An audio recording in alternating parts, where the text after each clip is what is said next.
Hi, this is CA Firoz. Today we are going to discuss very important topic. यहाँ पर हम discuss करने वाले हैं हमारे ई कॉमर्स एक्सपोर्टर भाइयों के लिए कि वो कैसे DHL ई कॉमर्स पोर्टल पर अपनी इनवॉइस जनरेट करें। यहाँ पर हम छोटे छोटे इश्यूज को डिस्कस करेंगे जिसकी वजह से हमारे ई कॉमर्स भाई गलत फील करते हैं और उसकी जो एज पर लॉ रिक्वायरमेंट है वो फुलफिल नहीं होती। यहाँ पर हम अपने वीडियो को दो पार्ट में रखेंगे। पहले पार्ट में हम ये समझाएंगे आपको ई कॉमर्स इनवॉइस बनाते समय किन किन चीज़ों को फिल करनी है और दूसरी चीज़ ये बताएंगे कि हमारी कॉमन मिस्टेक क्या है।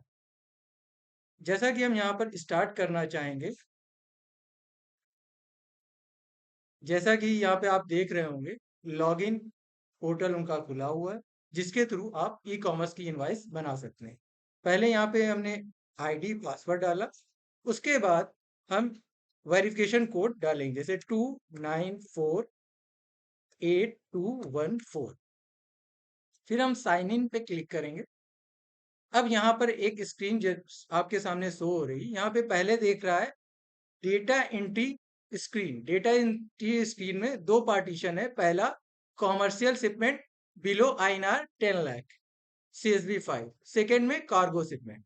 यानी अगर हमारी वैल्यू शिपमेंट की 10 लाख से बिलो है तो हम फर्स्ट ऑप्शन सेलेक्ट करेंगे जिसमें जो हमारा शिपिंग बिल जनरेट होगा CSV 5 जनरेट होगा। दूसरे में अगर हमारी वैल्यू उससे बियॉन्ड चली जाती है तो हमें क्या है, कार्गो पे जाना पड़ेगा। तो यहाँ पर हम जो डिस्कस करने वाले हैं 10 लाख से बिलो वाले शिपमेंट के बारे में आज हम डिस्कस करेंगे। जैसे ही हम इस पर क्लिक करेंगे डेटा एंट्री में, यहाँ पे एक ऑप्शन आपको दिख रहा होगा। कुछ ई कॉमर्स एक्सपोर्टर भाई जिन्होंने .pfx फाइल के बारे में नहीं जाना है तो वहां उनके सामने ये तीन चीजें सामने नहीं आएंगी। ये क्या होता है .pfx? मैंने अपनी एक वीडियो में बताया है .pfx क्या होता है। .pfx से आपका कुछ काम आसान होता है।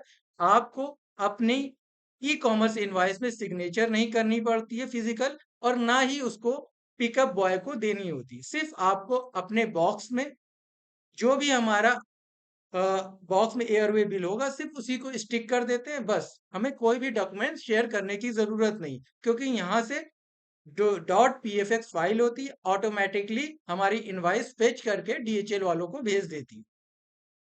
तो जैसा कि इसमें आपको हम पहले दिखाएंगे, जैसे हमने .pfx फाइल ले ली यानी DSC.pfx वाली ले ली, तो यहाँ पे उस फाइल को हमें सेलेक्ट करना होता है। जैसे यहाँ पे आप देख रहे होंगे इस तरह की वो फाइल मिलती है DSC की। उसको जैसे ही आप सेलेक्ट करते हैं, ओपन करते हैं, तो ये ऑटोमेटिकली जो जो जो जिसको क्या बोलते हैं, आपको डिजिटली साइन हो जाती है इस फाइल की वजह से। इस फाइल को हमने अपलोड कर दी, अब हमें इनवॉइस में साइन करने की जरूरत नहीं। ये ऑटोमेटिकली साइन होकर DHL के मेन पोर्टल पे यहाँ से अपलोड हो जाएगा। अब इस फाइल का यहाँ पर पासवर्ड होता है, जो पासवर्ड होता है वो मैंने यहाँ पे डाल दिया। पासवर्ड डालने के बाद अब हम यहाँ पर एग्री करेंगे। इसके बाद एग्री करने के बाद सबमिट बटन जाए।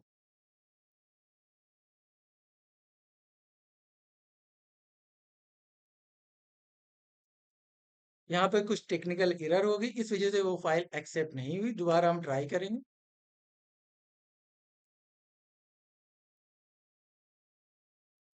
अब यहाँ उसका पासवर्ड डालेंगे।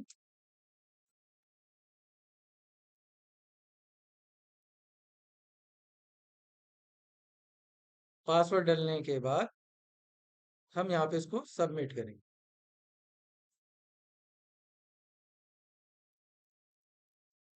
अब जब आप ई कॉमर्स इनवॉइस बनाते हैं तो आपके सामने ये स्क्रीन जनरेट हो।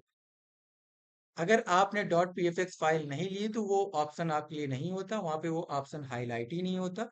अगर आपने .pfx फाइल ली है तो उसके सामने वो ऑप्शन हाईलाइट होता है। जैसा कि आप जान चुके हैं .pfx फाइल का क्या फायदा है। आपको अगर डेली 100+ इनवाइसेज या 50+ इनवाइसेज साइन करनी है, प्रिंट आउट निकालना है, साइन करना, ये बहुत टीडियस टास्क है, उसको वो .pfx फाइल रिड्यूस करता है। इसके बाद हम आगे बढ़ेंगे। इसमें सबसे पहले रिसीवर नेम डालना है। रिसीवर नेम में नॉर्मली क्या होता है, रिसीवर नेम और रिसीवर अटेंशन, यहाँ पे हमारे ई कॉमर्स भाइयों का कंफ्यूजन है। रिसीवर नेम में हम क्या डालेंगे, जिस कंपनी को हम माल सेंड कर रहे हैं उस कंपनी का नाम रिसीवर नेम में आए।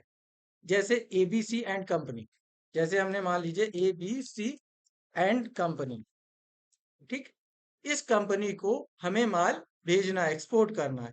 और रिसीवर अटेंशन, अटेंशन का मतलब है उसी पर्टिकुलर बंदे को आप अटेंशन दे रहे हैं, यानी उस कंपनी में स्पेसिफिक बंदे के पास ये शिपमेंट जाना है, तो यहाँ पे डाल देंगे मिस्टर ए, ठीक है।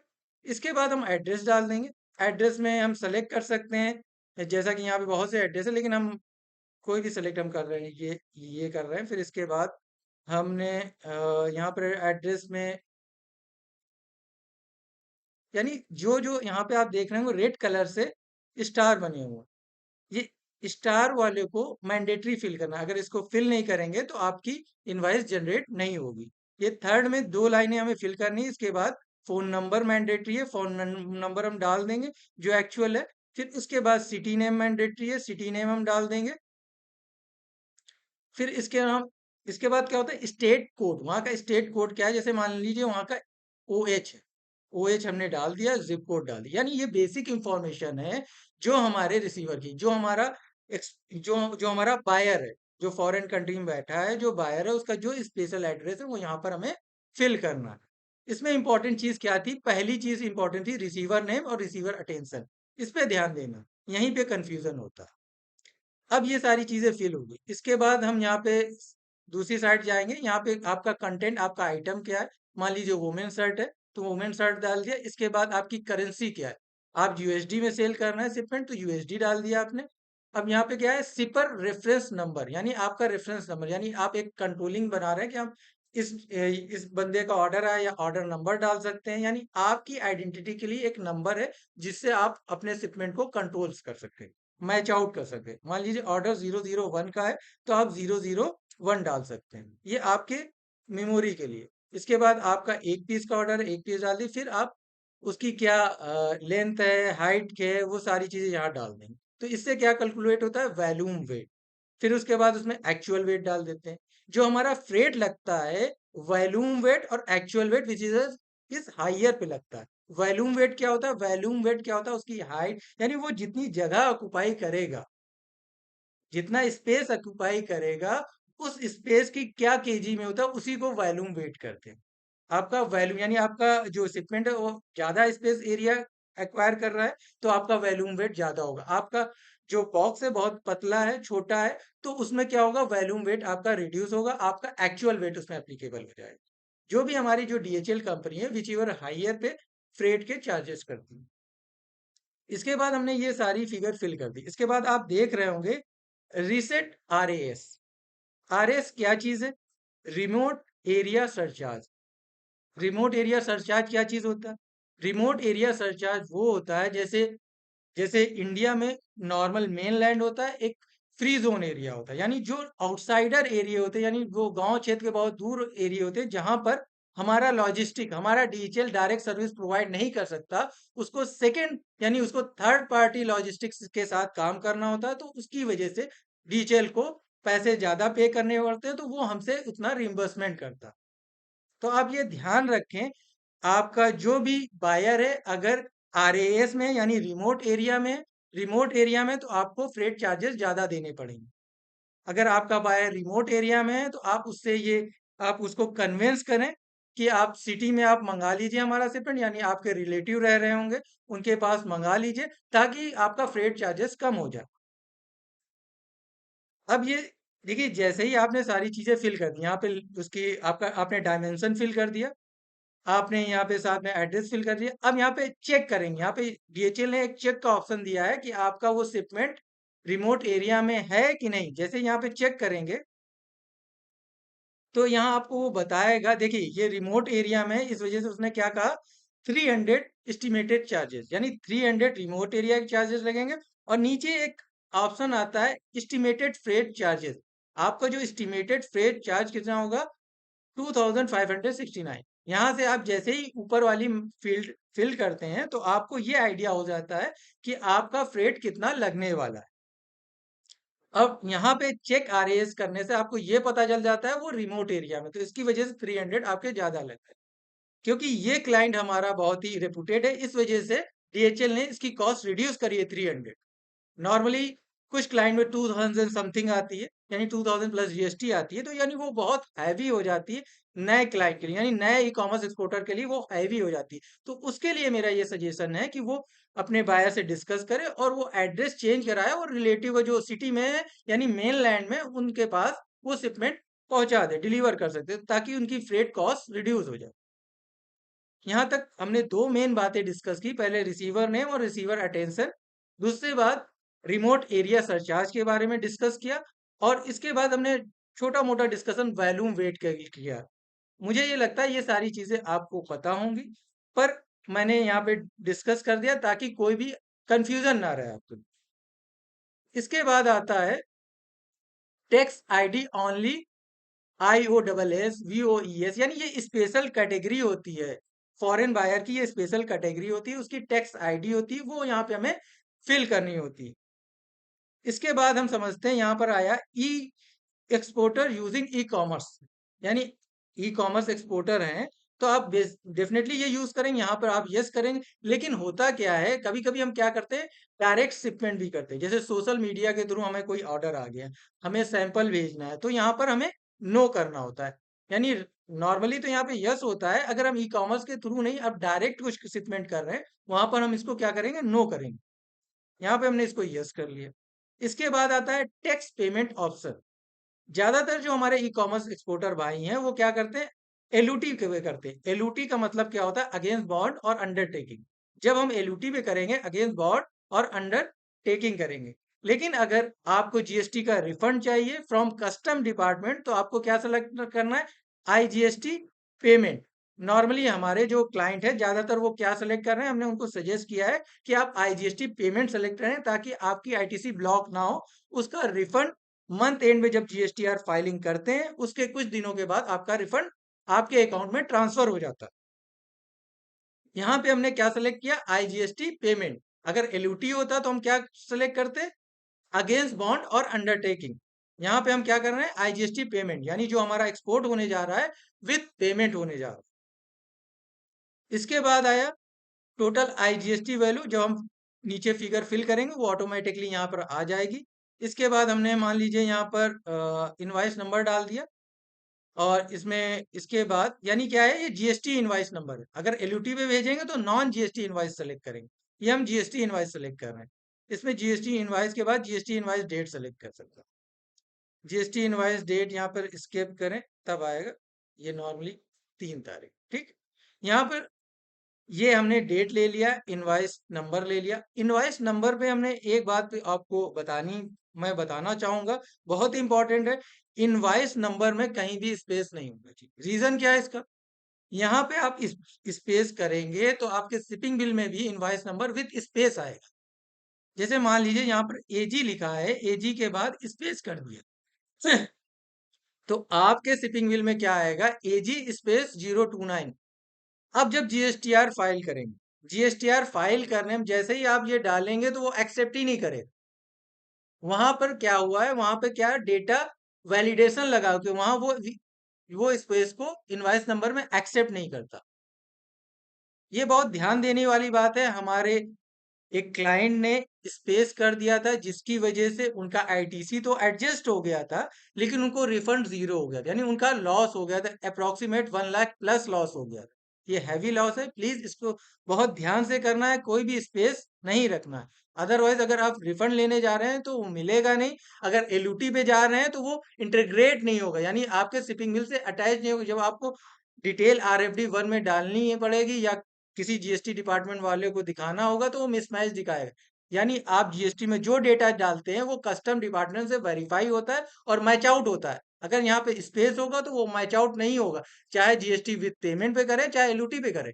जीएसटी विद पेमेंट पे रिजल्ट तुरंत दिख जाता है, यानी आपको रिफंड नहीं मिलेगा। एलयूटी में जब आपका ऑडिट होगा तब वो सामने आ जाएगा।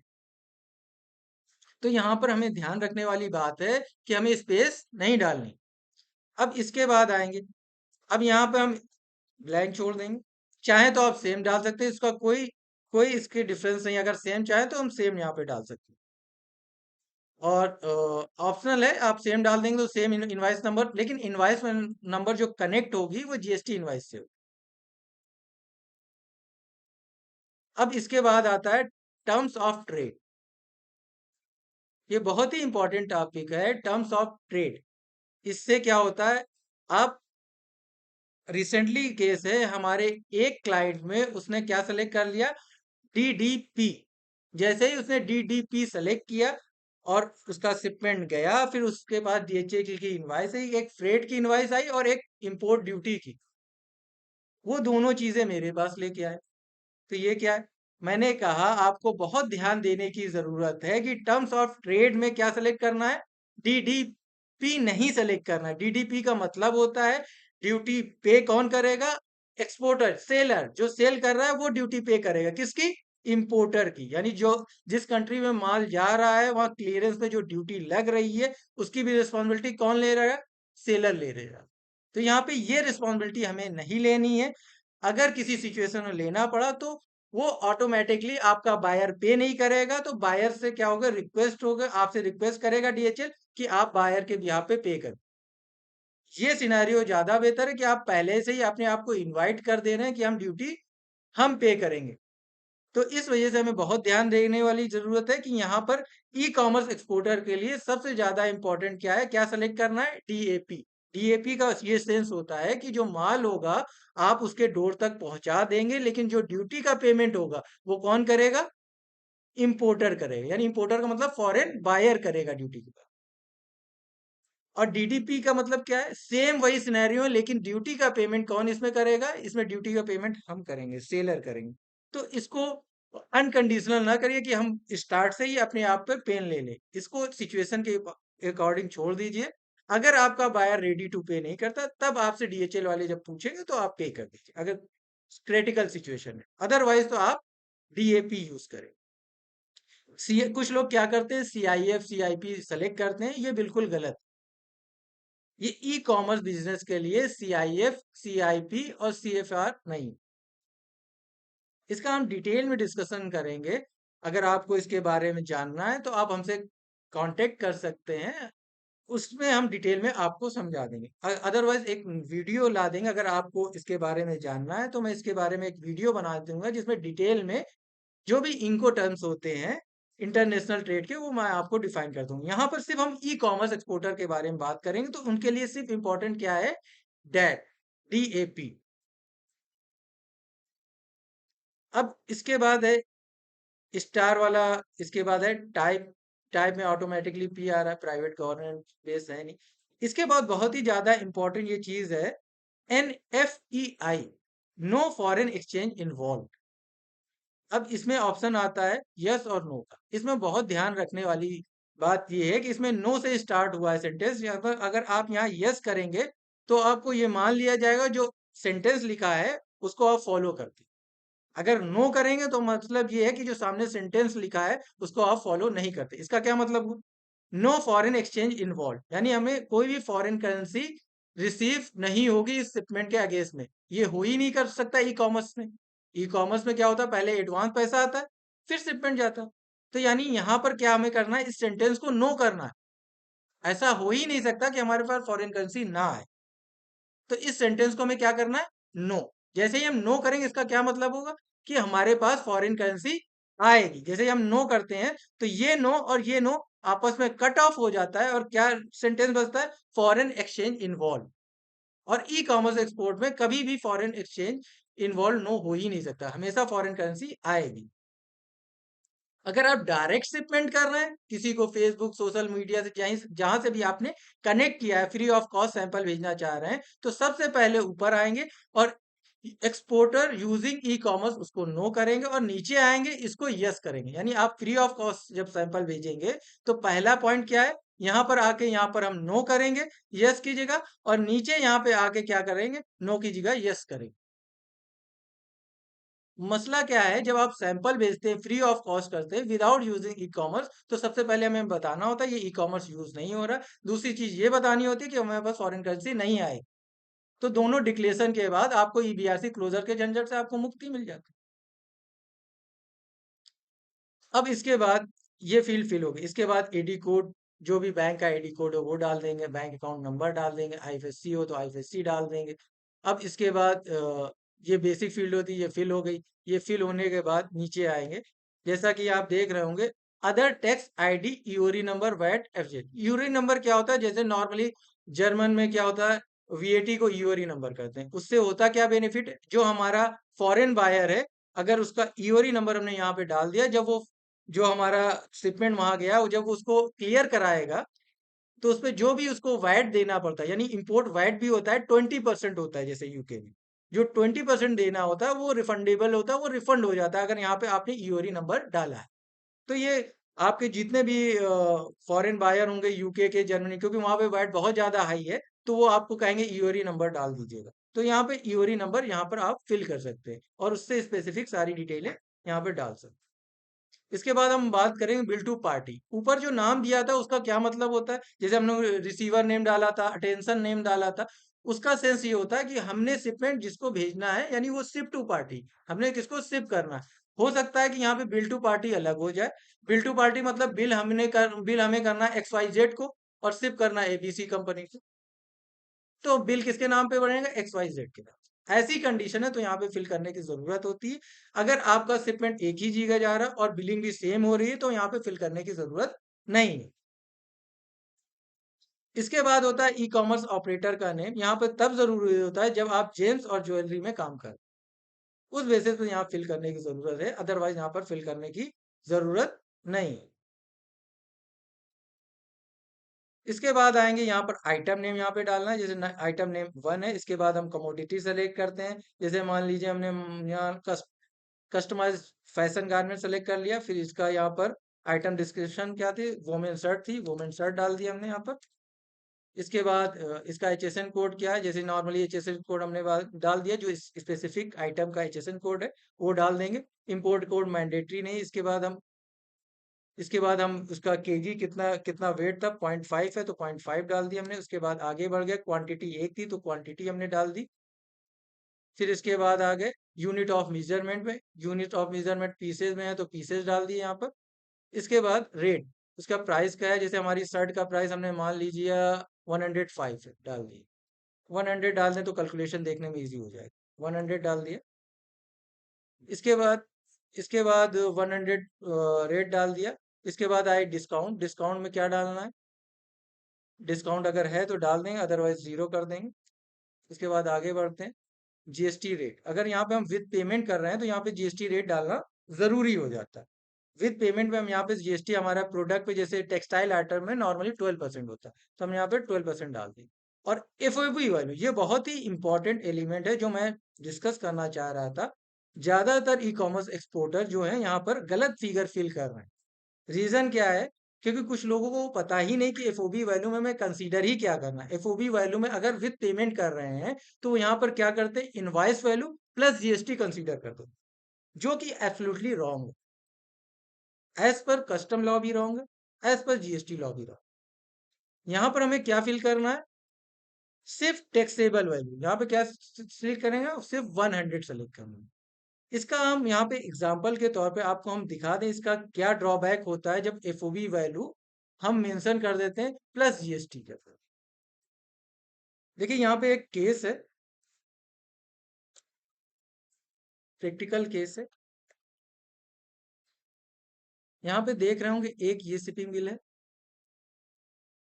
हाईलाइटेड है, 06, और उसकी टैक्सेबल वैल्यू कितनी?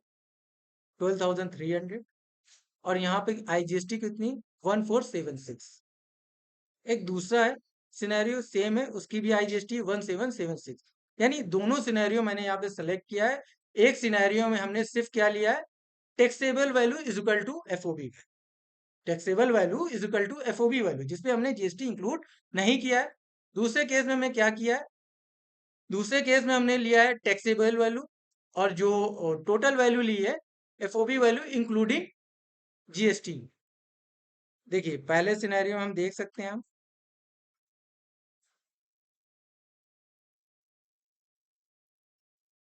एक्सपोर्ट अगेंस्ट पेमेंट सेलेक्ट है आईजीएसटी, और यहाँ पे आप देख रहे होंगे, यहाँ पे जो एफओबी वैल्यू है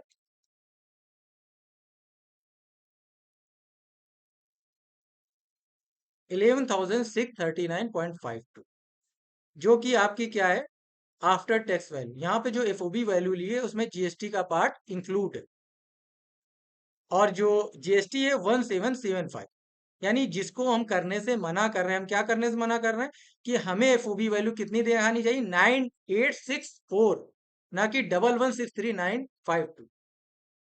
इस सिनेरियो में क्या हुआ, हमने क्या ले ली वैल्यू, 11639.52। और फिर इसका सॉफ्टवेयर कैसे काम करता है, इसका डीएचएल का सॉफ्टवेयर बिल्कुल परफेक्ट है, आप सही नहीं कर रहे हैं। लेकिन वो क्या करेगा, एफओबी वैल्यू को ही समझेगा कि ये 9864 है। एफओबी वैल्यू को उसने क्या कंसीडर किया, एज ए टैक्सेबल वैल्यू 11639। जबकि आपने क्या मेंशन किया टैक्सेबल वैल्यू, आपने मेंशन किया है 9864, यानी जो 18% है वो किसके ऊपर है, 9864 पे। और जो कि यहाँ पे क्या है, जो रिपोर्ट आई उसने कंसीडर किया कि जो ये आपकी है टैक्सेबल, ऊपर देख रहे होंगे ये रिपोर्ट किसकी है, डीएचएल सॉफ्टवेयर की। ये क्या दिखा रहा है, टैक्सेबल वैल्यू क्या, 11639.52, और इसका 18% निकालेंगे तो कभी 1776 नहीं निकलेगा, क्योंकि वो इंक्लूडिंग जीएसटी। तो यहाँ पर आपकी इंफॉर्मेशन रॉन्ग होगी, क्योंकि आपने डीएचएल को रॉन्ग इंफॉर्मेशन दी, तो आपका रिप्रेजेंटेशन रॉन्ग हो गया। अब क्या होगा, जीएसटी में भी मिसमैच होगा, और यहाँ पे शिपिंग बिल से भी मिसमैच होगा, यानी वो जो परसेंटेज है वो सिनेरियो हिल गया। इस वजह से इस बात का बहुत ध्यान रखना है कि हमें कैसा करना है। जैसे हम अब सेकेंड इनवॉइस आपको दिखाने जा रहे हैं, जैसा कि आपको हम रिकमेंड कर रहे हैं। जैसे यहाँ पर हमने जीएसटी वैल्यू भी दिखाई 1476, यहाँ पे दिखाया 12300 दिखाया, और टोटल वैल्यू यहाँ दिखाया 13776। लेकिन जो हमें एफओबी वैल्यू रखनी है, कितनी रखनी है, 12300, यानी जो टैक्सेबल वैल्यू है वही हमारी एफओबी वैल्यू है। रीजन क्या है इसके पीछे, लॉजिक ये है कि हम क्या करेंगे, हमें फॉरेन बायर से क्या वसूली करना है, एफओबी वैल्यू।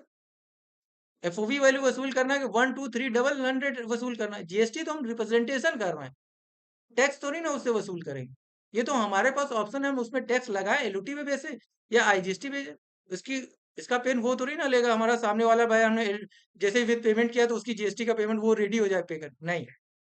ये तो ऑर्डर आने के बाद डिसाइड आपको करना है कि एलयूटी पे भेजना है कि विद पेमेंट पे देना है, क्योंकि उसको जीएसटी से मतलब नहीं, वो आपको कितना पेमेंट करेगा, 12300 करेगा। ये बहुत ही इंपॉर्टेंट टॉपिक था, जिसकी वजह से मुझे ये वीडियो बनाना पड़ा, आपको डिटेल में ये बताना था कि ये कैसे काम करता है और क्या इसका इम्पैक्ट आता है। तो यहाँ पे इस तरह से आप सारी इंफॉर्मेशन फिल कर देंगे, और यहाँ पे जो हमने एफओबी वैल्यू ली सेम, क्योंकि ये ऑटोमेटिक कन्वर्ट हो गई वहां से आईएनआर में आ गई एफओबी वैल्यू आईएनआर, क्योंकि जीएसटी, तो जीएसटी भी यहाँ पे कैलकुलेट होगी, टैक्सेबल वैल्यू आ गई 122। अब इसमें बहुत ध्यान रखने वाली एक बात और ध्यान आई मेरे माइंड में अभी, कि यहाँ पर क्या है, आपको जो रिफंड लेना है कस्टम डिपार्टमेंट से, तो कस्टम डिपार्टमेंट से मिनिमम रिफंड कितना होता है, 1000। अगर आपकी जीएसटी, जैसे यहाँ पे आप देख रहे हो, यहाँ की आपकी जो जीएसटी की अमाउंट आई है, जीएसटी की अमाउंट यहाँ पे क्या आई है, 12 आई, यानी जीएसटी की अमाउंट अब, यानी यहाँ पे तो यूएसडी में, लेकिन हम आईएनआर में कैलकुलेट करेंगे, आईएनआर में कैलकुलेट करेंगे। अगर जीएसटी की वैल्यू 1000 से 1000 या 1000 बिलो है तो हम विद पेमेंट नहीं जाएंगे, फिर हम एलयूटी पे जाएंगे।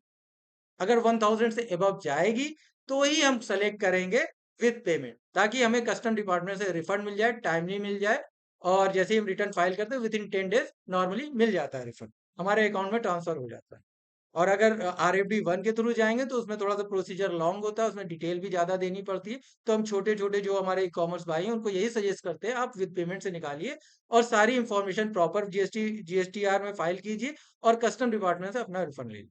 इसी वजह से यहाँ पे हमने छोटे छोटे पॉइंट डिस्कस किए, जिसकी वजह से आपका रिफंड स्टक हो सकता है, जिसकी वजह से आपको प्रॉब्लम फेस करनी पड़ सकती है कस्टम डिपार्टमेंट से, जीएसटी डिपार्टमेंट से। तो आप इन छोटे छोटे इश्यूज को बहुत ध्यान से फिल करना है आपको।